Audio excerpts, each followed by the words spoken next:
Yeah, I definitely think the Bengals. I mean, like, who saw this coming from them though? Like, no one saw this coming. Like, literally going into the playoffs, I'm like the conversation was okay in terms of like between the top teams. It was okay, who's gonna beat the Chiefs, or are the Chiefs gonna like run the table, or like it wasn't anything about the Bengals. It was the Chiefs. Some Bills talk, some Patriots talk.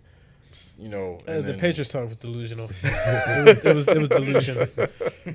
But yeah, nah, I count out the Bengals every round. So I mean, they might surprise me again in the Super Bowl. But I mean, they have nothing to lose. Nobody expect they have, and they're a young team, so they can continue to do this year after year.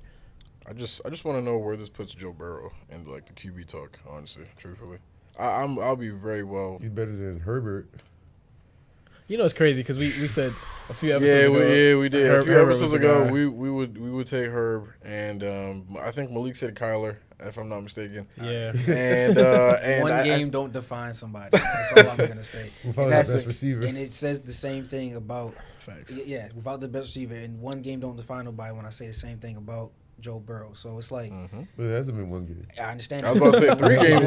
It's been one. It's kinda- It's been one season. Not There's been one, a lot of not two, There's not been a three. lot of quarterbacks to go and win a Super Bowl, and we never hear from them again. Or if we hear from them again, it's just moments in regular seasons.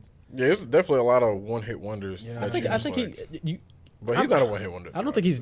Just because he goes and wins the Super Bowl now, if he has an awful career after this, I don't think we're gonna go be like, oh, remember when he won the Super Bowl in 2022? He should be in the Hall of Fame. I don't even think if he Shouldn't wins be the Super on. Bowl, he'd be the best QB in his division. I still think it'd still be Lamar, even if he wins the Super Bowl. Thank you. Like Because you know what's funny? I was gonna say as John reacts to that. I thought he was gonna give me a bigger reaction. The funny thing about what Malik just said, like Joe Burrow, his college career really isn't great. Literally, it's his last season. He was absolutely like ridiculous. So it's funny now, like his rookie year, obviously most quarterbacks' rookie year is bad, and then all of a sudden he gets injured, comes back healthy. And Bro. granted, they got Jamar Chase, who is he's a Carry dog. him. I was say he's a dog. He's arguably a top 5 receiver right now, but I don't even think it's much of an argument anymore. I mean, he's doing what he does,